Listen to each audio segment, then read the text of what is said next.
Hello everyone and welcome to the very first episode ever of PNT Cinema Talk. My name is Paul Dulong and all I do on this show is comment on the stuff going around in the movie news at the moment.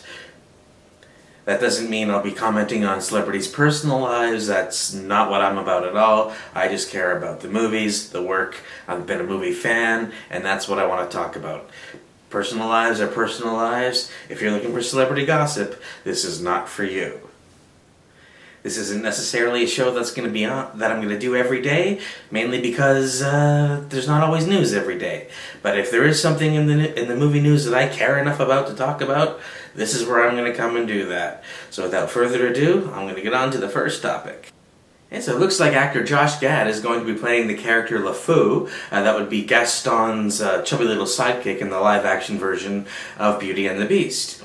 Normally this isn't a movie I wouldn't care about, but there's a few people attached to it now that gives it a little bit more credence than I would normally give it before.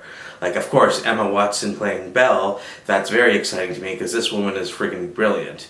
She's most known for playing Hermione in the Harry Potter movies, but this woman is on a mission in the outside world. And I know I don't like talking about what they do in the outside world too much.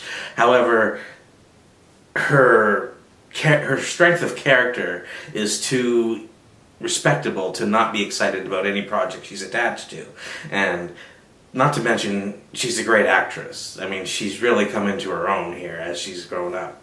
And this is someone I'm always going to want to support, or at least check out what she's doing, because she just makes so much sense, and she's definitely what Hollywood needs more of. However, let's talk about the director of Beauty and the Beast for the moment, director Bill Condon.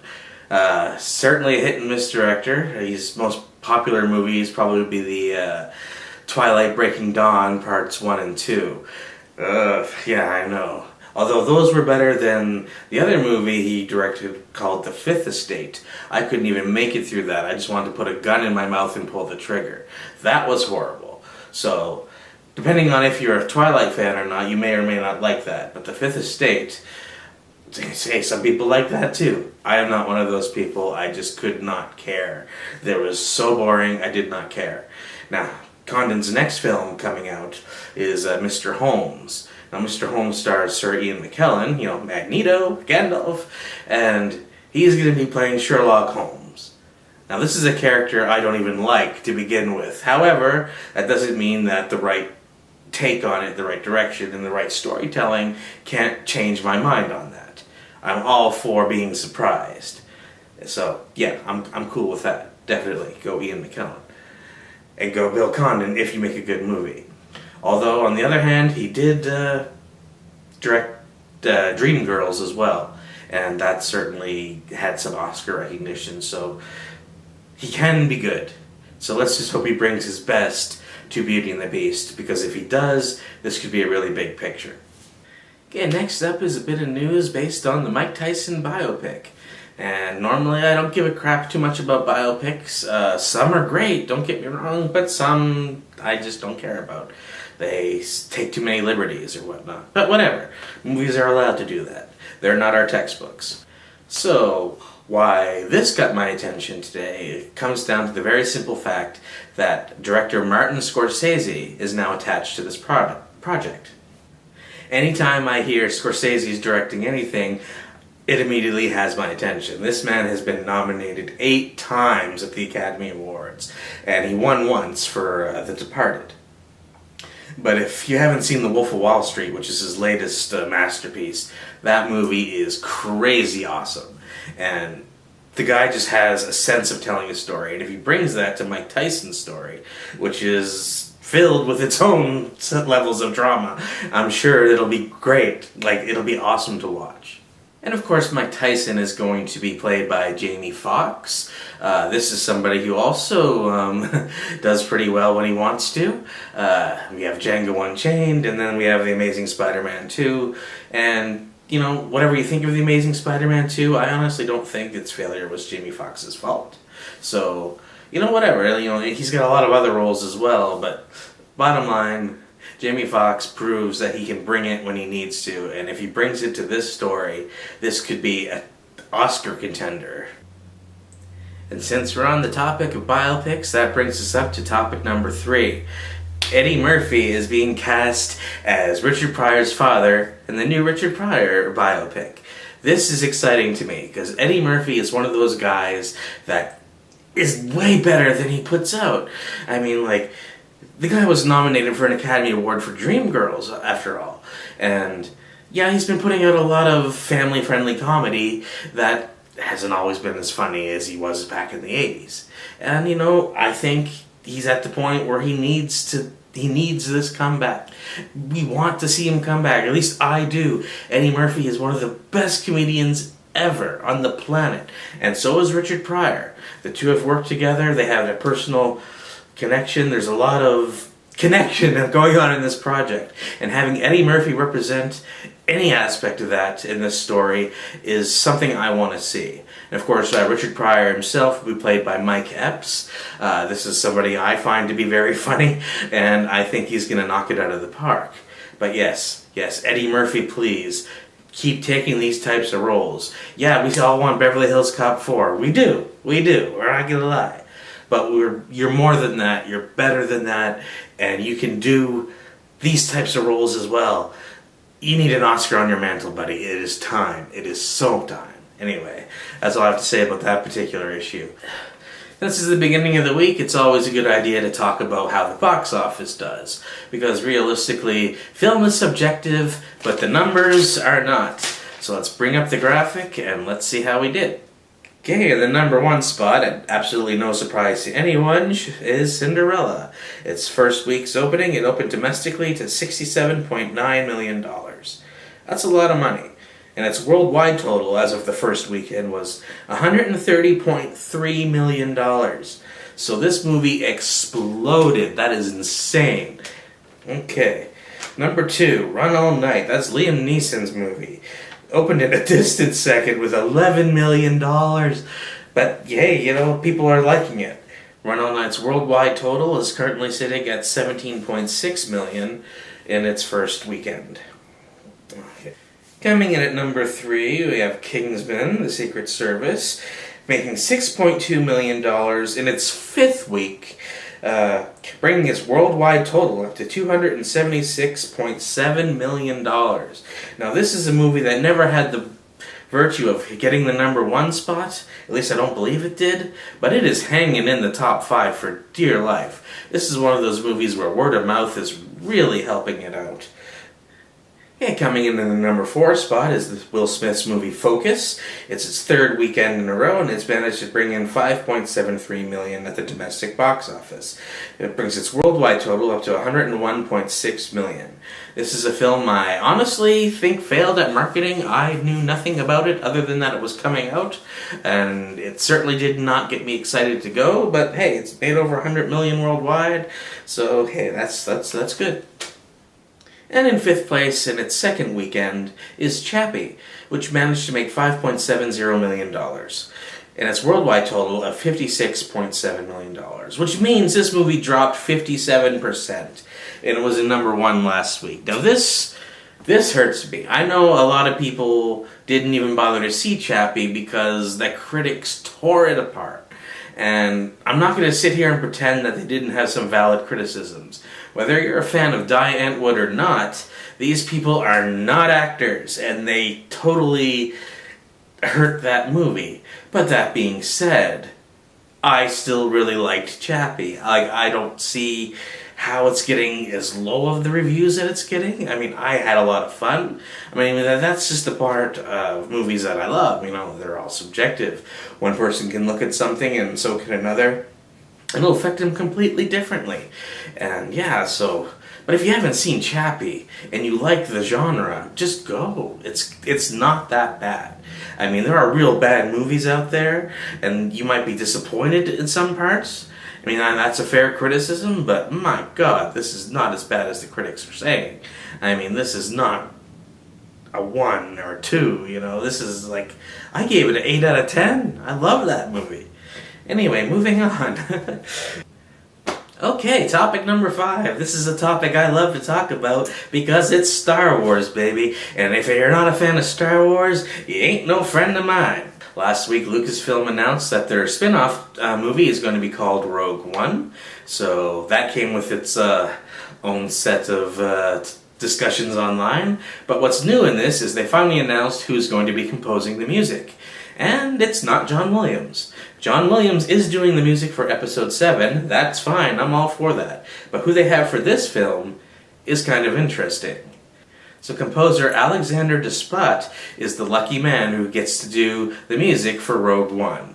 Now a lot of people are like, who is that? Understandable. His name's a mouthful, but it's not about his name, it's about his music. This is somebody who's been nominated for Academy Award 8 times in the music field. Twice this year alone, and which he won for the Grand Budapest Hotel.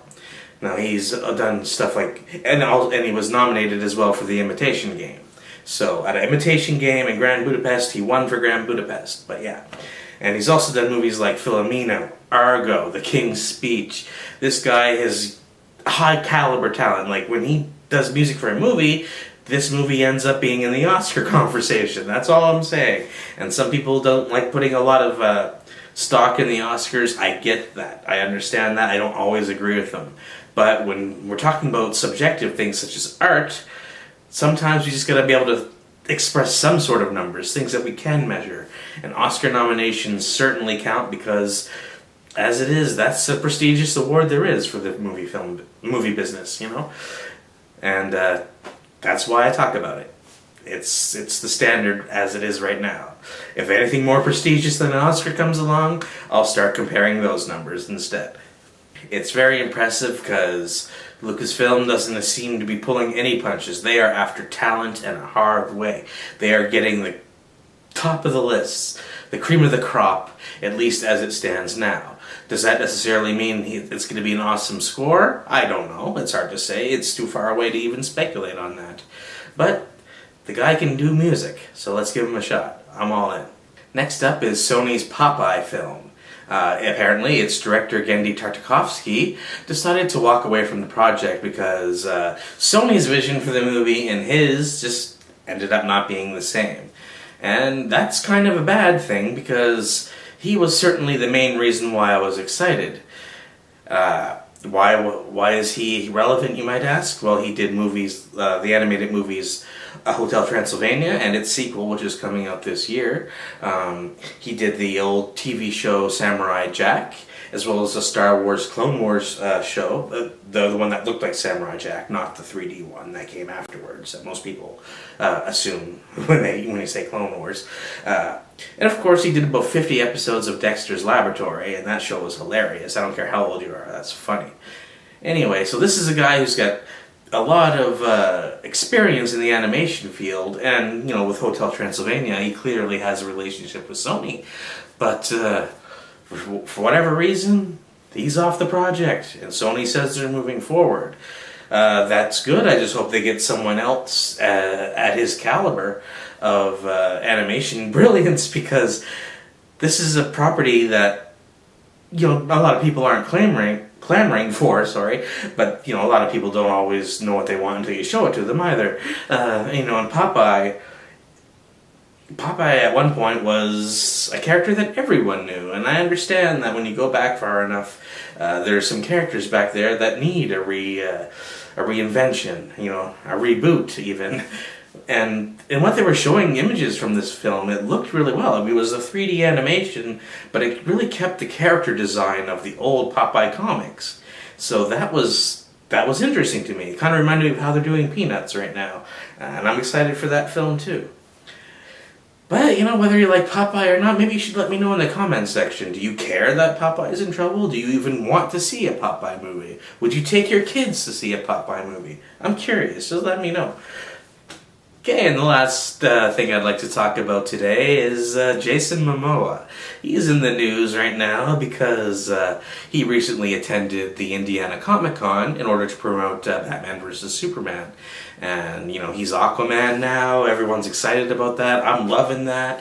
But he had a fan bring up one of those Aquaman posters and asked him to sign it. Only he had a special request when asking him to sign it. And if you just give me a moment, I don't want to get the quote wrong. I'm just going to read this here.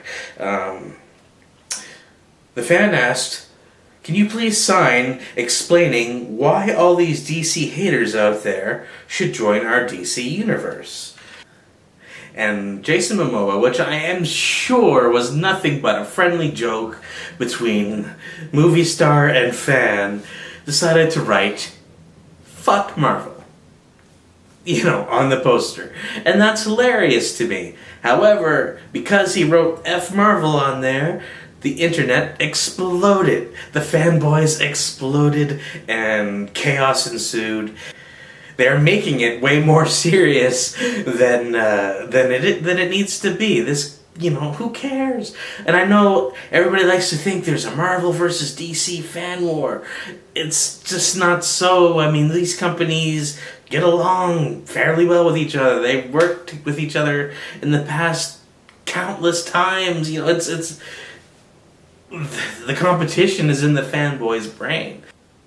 And don't get me wrong, I love Marvel. When they put out stuff, I buy the big shit. I don't just get the small DVD, I go and get the Who's Your Daddy Collector's Edition. It doesn't matter. But if someone comes up to me and says, "Okay, Paul, you have to choose between Marvel or DC for the rest of your life, go."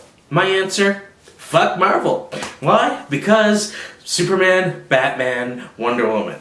Holy Trinity, Marvel don't have them. They never will have them. Iron Man's nice, Spider-Man's nice. It's all nice. Nice. It's not Superman. It's not Batman. This is my opinion only, though. I know lots of Marvel fanboys are going to attack me for this, and have at it. Bring it, bring it, bring it, because I love those movies. I'm in line first weekend just like you, and I will be to Avengers 2, I promise you. Age of Ultron is going to be awesome, but Batman vs. Superman is the movie we all want to see. Alright, anyway, so that's the first episode. I'm just talking nonsense. It's my first try. Be easy on me. I will get better as I go along. People get better at their jobs. I'm just getting in the swing of things. Anyway, thanks for watching. If you need to contact me online, you can find me at Paul_Dulong on Twitter.